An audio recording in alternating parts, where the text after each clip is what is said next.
Non cooperation movement, CDM that is civil disobedience movement, और Gandhi Irwin pact देखा, Dandi march देखा, Simon commission देखा।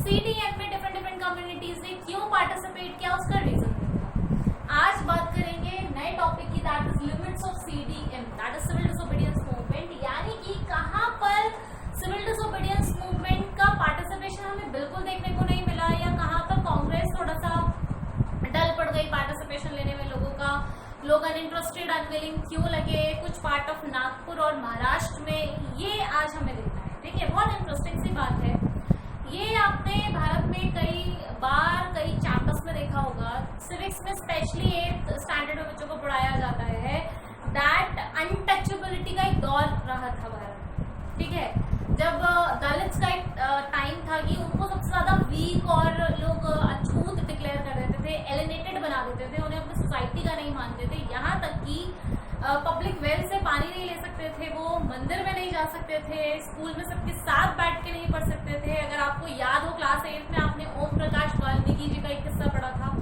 तो ये सारी चीजें उस वक्त दलित के साथ बहुत ज्यादा चल रही थी। प्रॉब्लम ये थी कि कांग्रेस इन्हें इग्नोर कर रही थी, ऐसा नहीं था कि ये बातें नजरों में नहीं आ रही थी, किसी को दिख नहीं रही थी, कांग्रेस सब पता था सबको, लेकिन कांग्रेस जानबूझ के इनकी मांगों को, अधिकारों को, कि इन्हें बराबर का ट्रीटमेंट मिले, इस बात को उतना तूल नहीं दे रही थी, उतनी इंपॉर्टेंस नहीं दे रही थी जितनी की देनी चाहिए। वजह, अगर कांग्रेस इन लोगों की बात सुनेगी तो सनातनी नाराज हो जाएंगे, यानी कि जो हायर कास्ट ऑफ हिंदू है, ब्राह्मण सोसाइटी है, जो बहुत बड़ा सपोर्ट देती है, वो नाराज हो जाएगी और फिर वो सपोर्ट नहीं करेगी, तो इस डर की वजह से कांग्रेस इग्नोर कर रहा था इन लोगों की बातों को। लेकिन फाइनली गांधी जी को ये बिलीव होता है बच्चों कि हम अपनी सोसाइटी का एक सेक्शन छोड़ के आजादी नहीं मांग सकते, मिलेगी नहीं, जब तक सारे लोग एकजुट नहीं हो जाएंगे तब तक हमें आजादी नहीं मिलेगी, स्वराज नहीं मिलेगा। तो गांधी जी ने फाइनली सत्याग्रह लॉन्च किया इन लोगों के लिए, ताकि इन लोगों को मंदिर में एंट्री मिले, इनके बच्चों को स्कूलों में एंट्री मिले, कॉमन पानी पीने को मिले, ठीक है, आराम से पब्लिक रोड पर चलने को मिले, तो इज्जत मिले एक समाज को। तो इस चीज के लिए गांधी जी ने फिर सत्याग्रह लॉन्च किया, और साथ में इन लोगों का नाम दिया, ये आपने सुना होगा, दैट इज हरिजन्स। हरि मतलब भगवान, जन मतलब लोग, that means children of God. Simple 1 mark question आता है हरिजन का मतलब, और ये किसने रखा था, तो ये नाम महात्मा गांधी जी ने दिया था टू दलित्स, ठीक है, ये बात आप याद रखेंगे, 1 मार्क क्वेश्चन है ये। फाइन, अब क्या होता है यहाँ से इस पॉइंट पर, जब गांधी जी सत्याग्रह लॉन्च कर रहे हैं अलग अलग जगहों पर दलित्स के लिए, नागपुर और महाराष्ट्र के कुछ लोग अनइंटरेस्टेड हैं, वो नहीं पार्टिसिपेट कर रहे इस सत्याग्रह में भी जो उनके लिए लॉन्च हो रहा है। क्यों? क्योंकि लोग चाहते थे, उस वक्त डॉक्टर BR अम्बेडकर लीडर थे दलित, ठीक है, वो दलित की हालत में सुधार लाना चाहते थे। अगर आपने डॉक्टर BR अम्बेडकर की स्टोरी देखी हो तो बहुत लोग ये बात जानते होंगे, नहीं देखी है तो टीवी पे अभी हाल ही में एक नया लॉन्च पब्लिकेशन शुरू हुआ है डॉक्टर BR अम्बेडकर के नाम से, ठीक है, वो देखिए जाके, आपको समझ आएगा कि किस दौर से वो गुजरे हैं, उन्होंने खुद ने अनटचेबिलिटी फेस की हुई है। तो बच्चों, दलित जी चाहते थे, BR अम्बेडकर चाहते थे कि इन लोगों को, यानी कि दलित्स को रिजर्व सीट मिले, अलग सीट दे दो पार्लियामेंट में, और इनका वोटिंग प्रोसेस भी अलग हो, और रिजर्व सीट दो सारे स्कूलों में, सारे गवर्नमेंट जॉब्स, हमारा रिजर्वेशन कर दो। ये बात ब्रिटिशर्स मान गए फटाफट। क्यों मान गए सोचो, इसलिए मान गए बच्चों क्योंकि ब्रिटिशर्स का फायदा है, तोड़ देंगे वो, आसानी से दरार आ जाएगी, दलित अलग हो जाएंगे, बाकी इंडियंस अलग हो जाएंगे, ऐसा करके तो फटाफट ब्रिटिशर्स उनकी मांग को मान जाते हैं। लेकिन गांधी जी अनशन पर बैठ जाते हैं, भूख हड़ताल पर बैठ जाते हैं, वो कहते हैं किसी कीमत पे ये नहीं होगा, दलित भारत से अलग नहीं होंगे। अलग का मतलब उनका पॉलिटिकल पार्टिसिपेशन, उनके रिजर्वेशन ये सब नहीं होगा। वो बहुत समझाने की कोशिश करते हैं लोगों को, देखो ये टाइम है एकजुट होने का, मिलने का, और आप अलग होने की बात कर रहे हो, आप अपना अलग अलग चाह रहे हो सब कुछ, तो ये नहीं हो सकता। एट लास्ट जाके BR अम्बेडकर को गांधी जी की बात थोड़ी समझ में आई कि हाँ ये सही कह रहे हैं, शायद हमारी इस सिचुएशन का फायदा ब्रिटिशर्स उठा सकते हैं। तो इन दोनों ने मिलके पूना पैक्ट साइन किया, यानी कि एक समझौता किया जो कि गांधी जी और डॉक्टर BR अम्बेडकर के बीच में हुआ।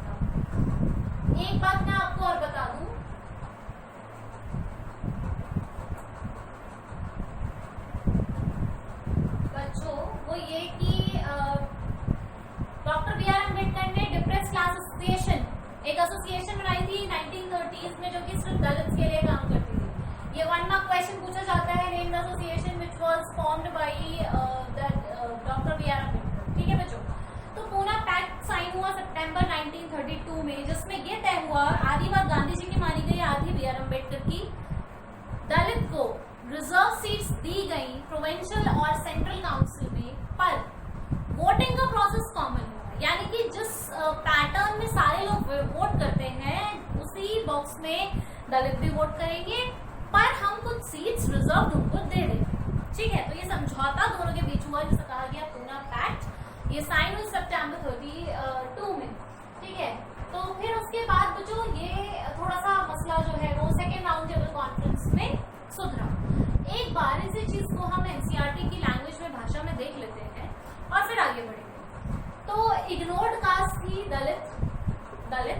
ठीक है, अनटचेबल्स कहा जाता था, इसको आप लिख सकते हैं, ऑल्सो नोन एज अनटचेबल्स। और महात्मा गांधी जी ने इनको नाम दिया, नेम्ड बाय एमजी हरिजन्स, जिसका मतलब है चिल्ड्रन ऑफ गॉड। अब महात्मा गांधी बिलीव करते थे कि इन लोगों के पार्टिसिपेशन के बिना, देयर पार्टिसिपेशन इज रिक्वायर्ड, हम आजादी या स्वराज नहीं पा सकते। Hence he organized Satyagraha for public well, wrote campus school to dalites। ठीक है, ये मैं लिखती जा रही हूँ ताकि आप अपने लिए नोट्स क्रिएट करें। अब डॉक्टर बी आर अम्बेडकर, जो कि दलित के लीडर थे, उन्होंने डिप्रेस क्लास एसोसिएशन 1930 में बनाया और इनका झगड़ा हो गया, एक क्लैश हो गया महात्मा गांधी से सेकेंड राउंड टेबल कॉन्फ्रेंस में, क्योंकि इन्होंने क्या डिमांड किया, separate electorate for Dalits and reserve seats, सब कुछ अलग मांग लिया दलित पर। ब्रिटिशर्स ने एक्सेप्ट कर लिया, जैसे कि मैंने आपको बताया, पर महात्मा गांधी फास्टेड, ये व्रत है बच्चों। ठीक है, इन्होंने कहा मैं भूखा बैठा रहूंगा, मर जाऊंगा, पर ये नहीं होने दूंगा। फिर फाइनली पूना पैक्ट सितंबर 1932 में साइन हुई, जिसने दलित को रिजर्व सीट्स दी काउंसिल में, पर ये याद रखना, but in general election general रहेगी। नेक्स्ट जो आप देखोगे लिमिट्स, यानी कि नेक्स्ट जो हमें कहीं सीडीएम में लोगों का पार्टिसिपेशन नजर नहीं आया, लोगों ने कम पार्टिसिपेट किया, वो था मुस्लिम कम्युनिटी।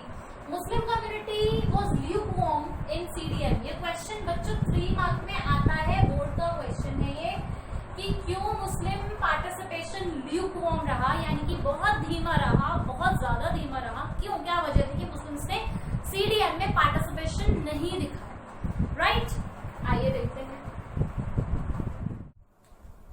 ल्यूकवार्म मुस्लिम पार्टिसिपेशन, स्टूडेंट्स देखो बहुत मजा आएगा ये भी स्टडी करने में, क्योंकि बहुत जेन्युइन है, कनेक्ट होता है इन चीजों से।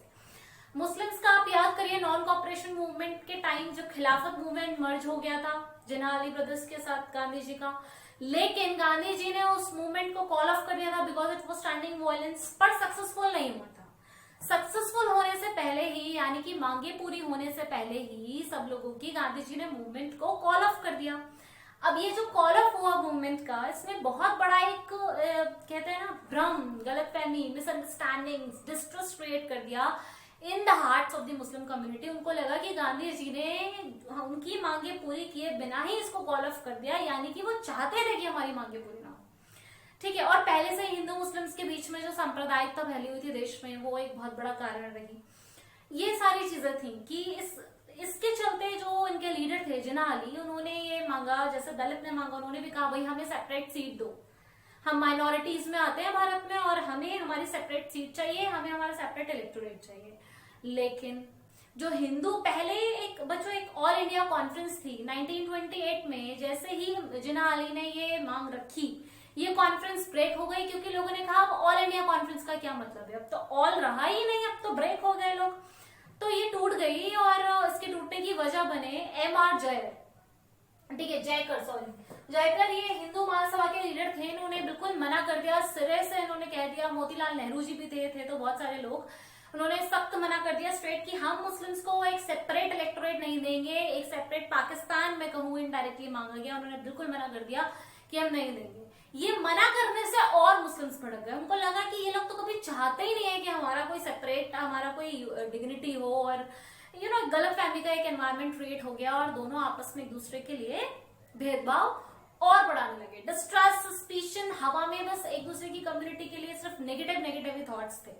ऐसे में मुस्लिम कम्युनिटी गांधी जी का, कांग्रेस का सपोर्ट नहीं कर रही थी। उनको डर था कि हिंदू मेजोरिटी हमें यानी कि मुस्लिम माइनॉरिटी को दबा देगी और एक दिन भारत में इनका अस्तित्व खत्म हो जाएगा और इन्हें निकाल के फेंक दिया जाएगा।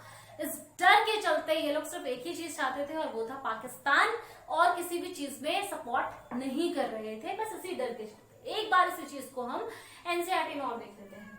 Failure of non cooperation and खिलाफत मूवमेंट से मेड, मैं यहाँ पे जो लिखती हूँ ना, ये हेल्पिंग वर्ब्स होते हैं बच्चों, ये आपको स्टोरी बनाने में फ्यूचर में काम लेंगे, ठीक है। तो मेड मुस्लिम फेल्ट एलिनेटेड, उनको लगा हम अलग हो गए हैं।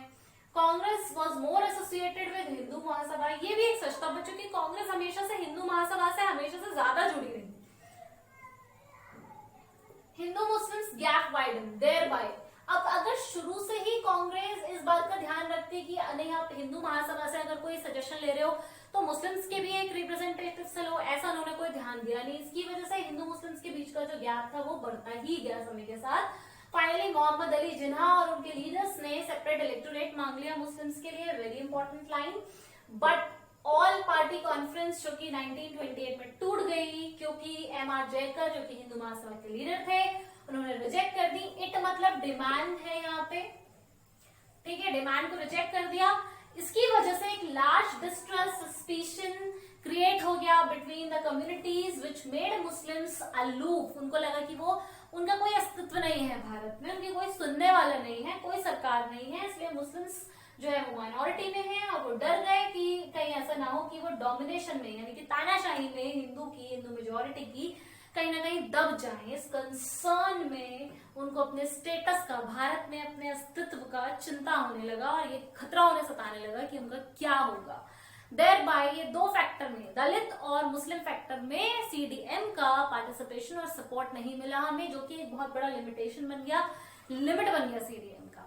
क्लियर है? यहाँ पर एनसीईआरटी के कंसेप्ट्स खत्म होते हैं। बच्चों अगर मैं आपको नेशनलिज्म इन इंडिया पढ़ाने बैठूं तो ये इतना बड़ा है कि मुझे नहीं लगता कि आपकी जो 24 चैप्टर मिलाकर भी इस चीज को कवर कर पाएंगे। ये बहुत बड़ा है। मैं चाहूँ तो एक अलग से नेशनलिज्म इन इंडिया पे एक चैनल ही बना दूं, लेकिन हम उतना ही पढ़ेंगे जितना एनसीईआरटी के लिए जरूरी है, क्योंकि हम तैयारी कर रहे हैं सीबीएसई बोर्ड एग्जामिनेशन की। सीबीएसई बोर्ड एग्जाम के जितने भी क्वेश्चन और आंसर से बन सकते हैं, ये सेपरेट क्वेश्चन आता है 3 मार्क में, तो वो मैं आपको पढ़ाती जा रही हूँ, उसमें कुछ नहीं छूट रहा है, आपके सारे आंसर्स मिल जाएंगे। यहाँ तक अगर कोई दिक्कत हो तो जरूर पूछेगा कमेंट सेक्शन में। इसके अलावा भी कोई सवाल पूछा जाता है पूछेगा, उसका जवाब मैं जरूर दूंगी आपको, ठीक है।